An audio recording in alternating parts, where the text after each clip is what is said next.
Some collectors gather coins, some collect art, but there is one man who collected recordings that were never meant to exist. Tapes confiscated by police, footage pulled from sealed crime scenes, recordings that were officially destroyed. Every tape in his vault had one thing in common: everyone who watched them disappeared.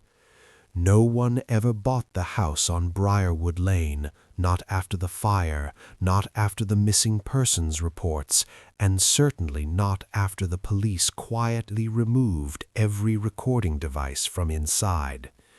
The house belonged to Edgar Holloway. Officially, Edgar Holloway was a retired archivist. Unofficially, he was known in certain underground circles as the Collector. He didn't collect movies, he collected evidence. VHS tapes labeled with dates that didn't match any known SOCON. Camcorder footage seized during investigations that were later erased from public record. Broadcast recordings that aired only once in the middle of the night before being pulled without explanation. Edgar believed the world was full of mistakes, and he believed those mistakes left recordings behind. The vault was hidden beneath the house. No blueprints mentioned it, no contractor admitted building it. The entrance was concealed behind a bookcase that never collected dust. Inside the vault were more than 300 VHS tapes, no cases, no duplicates. Every tape stood upright, perfectly aligned. Some labels read, "Do not pause, 1989, played once, viewer unknown. Footage continues after death, returned by itself." Edgar never watched more than 10 seconds of any tape. That was his rule, because the tapes didn't behave like normal recordings. They responded. The rules were written on the vault wall in permanent marker. Never rewind, never watch alone. If the tape shows your house, stop immediately. If the tape shows you, it's already too late.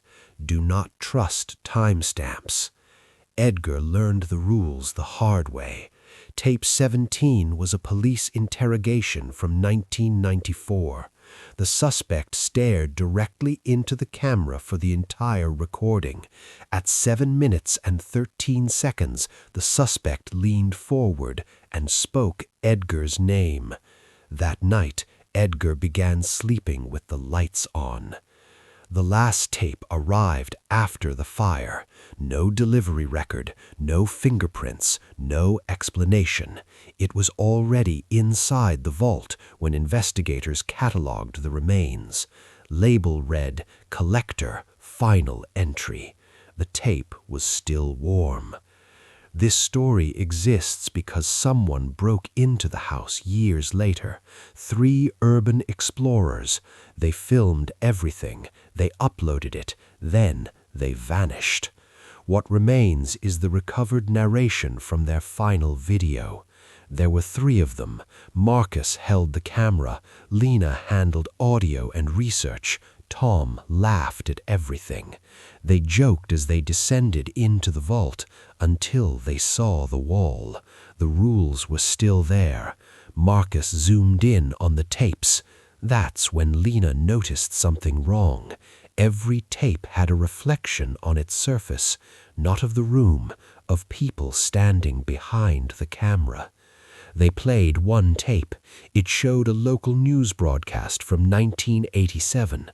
The anchor froze mid-sentence. Static swallowed the image. A hallway appeared. The camera slowly moved forward. At the end stood a door. The timestamp read, "Live." The door opened. Inside was the vault. Their vault. The tape stopped by itself. They noticed the labels had changed. New handwriting, fresh ink. One tape now read, "Explorers arrive." Another, "Argument 001342."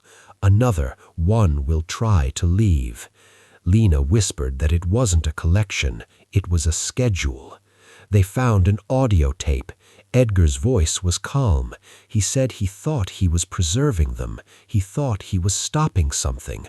But the recordings didn't capture events. They caused them. Reality didn't happen first. The footage did.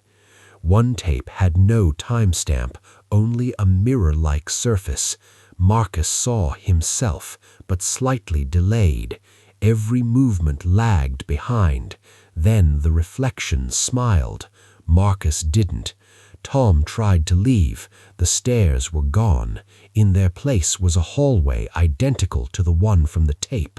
Cameras lined the walls, recording. A red light blinked on. The last video uploaded to their channel is 13 minutes long. Viewers reported faces in reflections, voices calling their names, timestamps counting down instead of up. At 12 minutes and 59 seconds, the camera drops. At exactly 13 minutes, a familiar voice speaks. The collector says the vault is full again. The video was removed within an hour, but mirrors still glitch when it's mentioned. Old televisions turn on themselves, and sometimes when a VHS tape has no label at all, that's when you should worry most, because unlabeled tapes haven't decided what they are yet. If you ever find a tape that already knows your name, you were never the viewer. You were the footage.